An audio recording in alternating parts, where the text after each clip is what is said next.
So Alejandro, next speaker, is a DevOps engineer at Intelligence, and he's going to talk to us about detecting anomalies at speed, basically. Okay.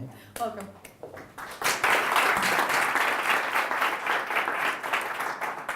Thank you very much. Thanks for coming. In this talk, I will try to awaken your curiosity on how, without being a rocket scientist like her, we can improve our anomaly detection techniques. For example, anomaly detection in our infrastructure metrics using some mathematical techniques. The idea would be just to introduce the concepts, to awaken your curiosity, to explain a little bits of the theory, and to end with a proof of concept, a small demonstration, so that you can further learn and follow the links. First of all, I will start with a quote of this incredible book, The Art of Monitoring by James Turnbull. If you haven't read it, I recommend it.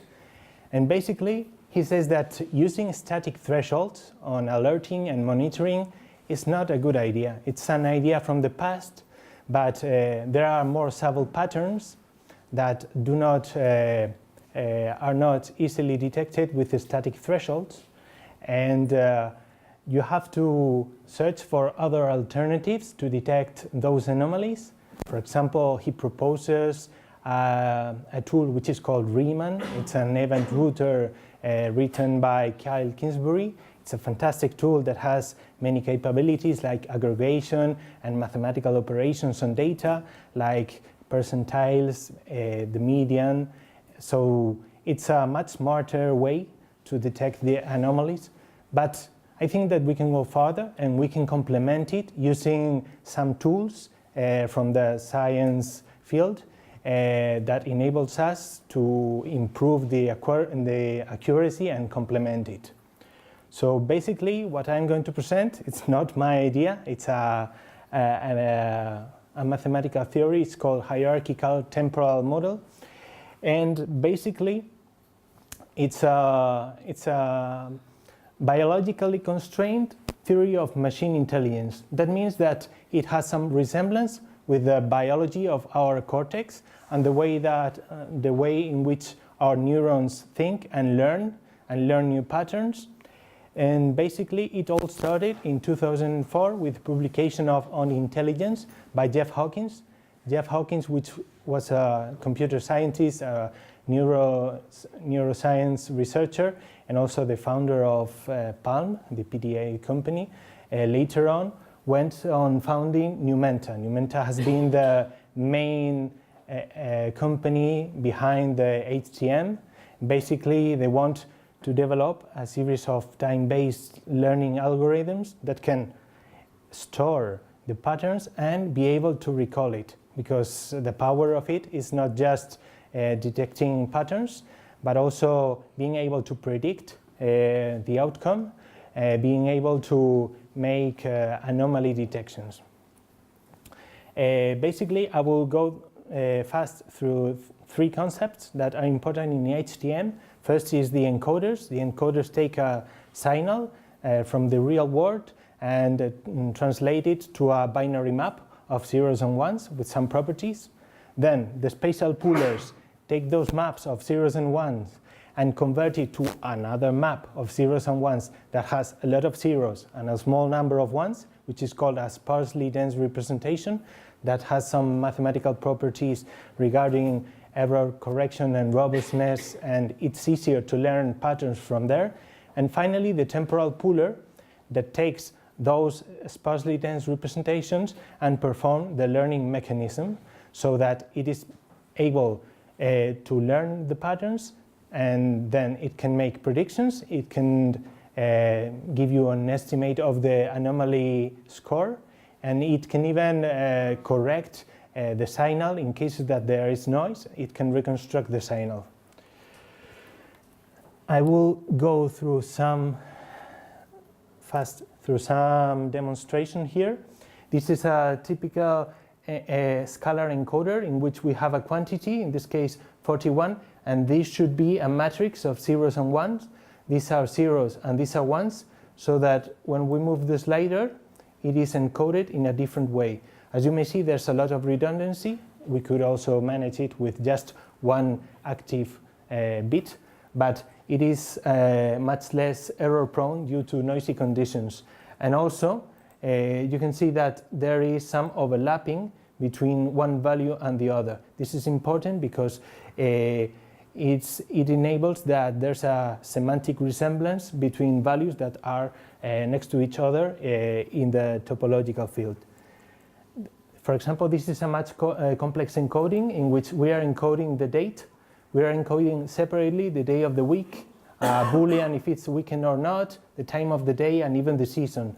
So that if we change, for example, the day, we can see that this is the entire encoding. This part of the signal is what is moving, and if we change the hour, it's another one. We can encode a much complex signal, for example, using the timestamp, and also using a value, for example, of energy consumption.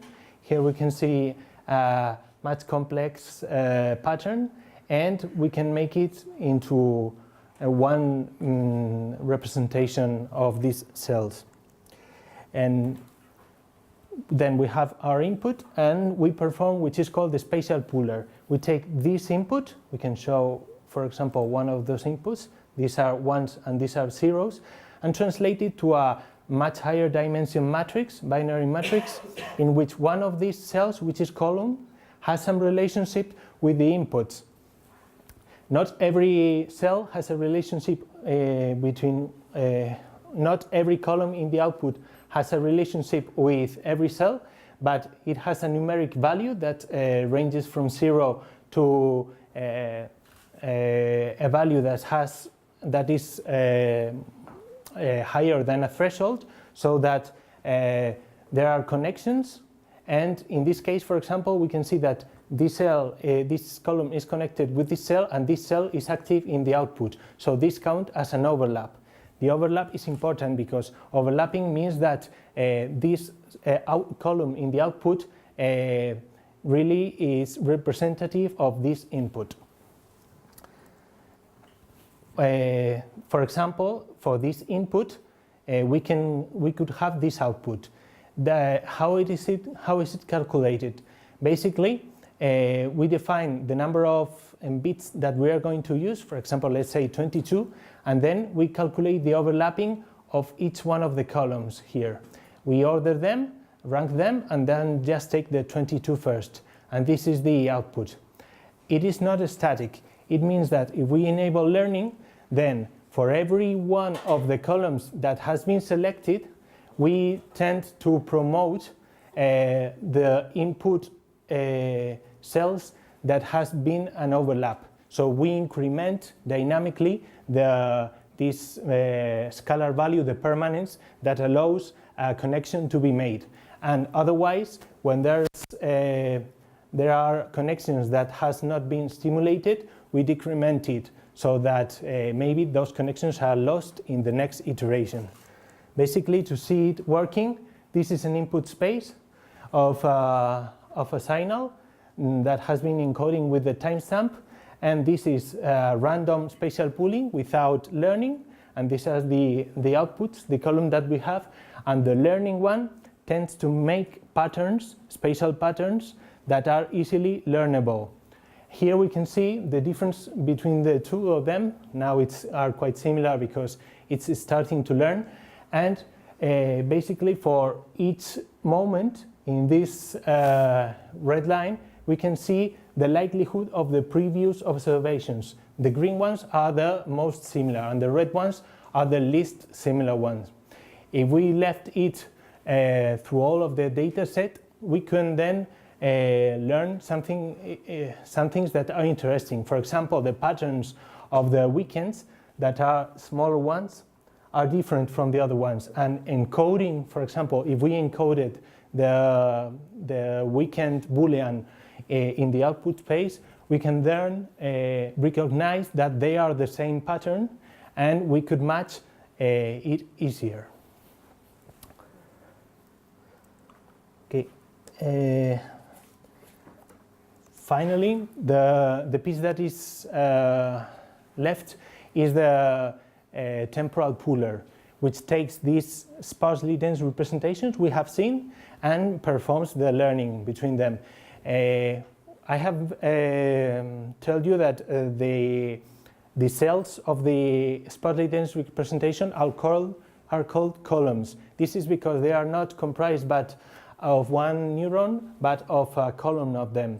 And each neuron represents a moment in time, so that it can encode several transitions between the SDRs.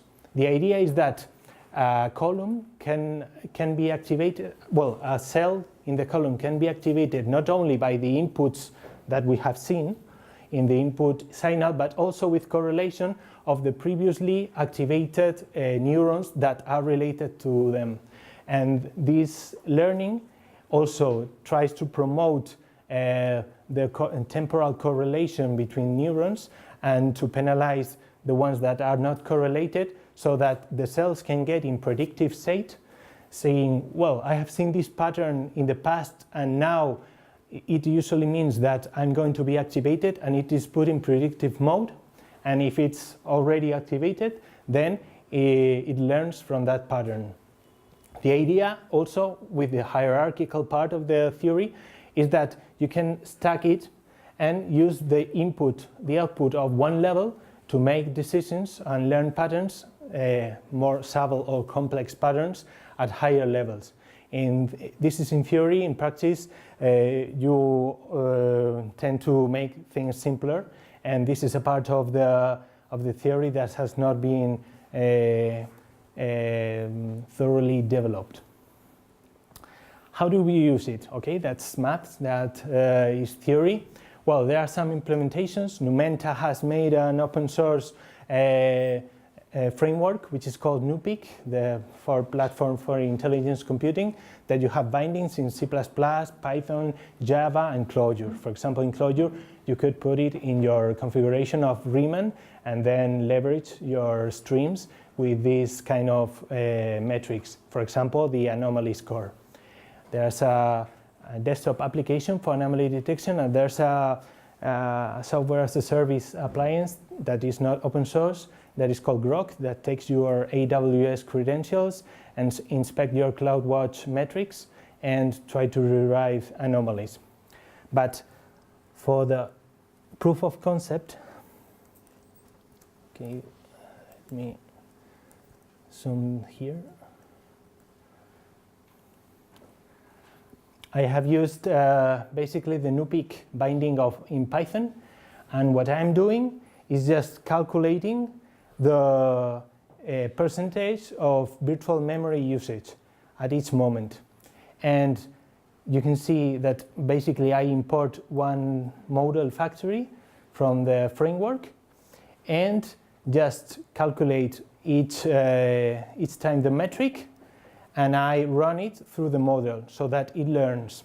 And basically I can get the prediction, the next prediction, and the anomaly score. The rest is boilerplate in order to being able to plot it here in Bokeh. So I have started it at the beginning of the presentation so that I give time here for learning. And you can see here, this is the history, the blue line, and the prediction. The prediction is not very good at this point. It takes quite a lot of time to stabilize. And now we are seeing something like a tooth saw pattern. So it's not easy to predict. But somehow we can see that the anomaly score is quite low. It doesn't represent any disturbance. However, I can try to stress it. Oh, there's been an anomaly here. Now here's clearly an anomaly, but we can see that if it continues, it tries to learn the new pattern, and as soon as it learns it or something similar, then the anomaly score goes down. And on the other way, when we finish it, it detects another anomaly and come back here. This is the idea of this is very raw. It's a proof of concept, but The idea is that you can use it, and it's not difficult. The downside is that you have to create a model with some parameters that are sometimes not easy. Some are related, strictly related to the algorithm, and the other ones are related, for example, on how you encode the memory. There's a tool which is called the swarming that tries to find some values for the parameters according to some data set that may be a good fit. Basically, if you want to learn more, there are some videos, very cool.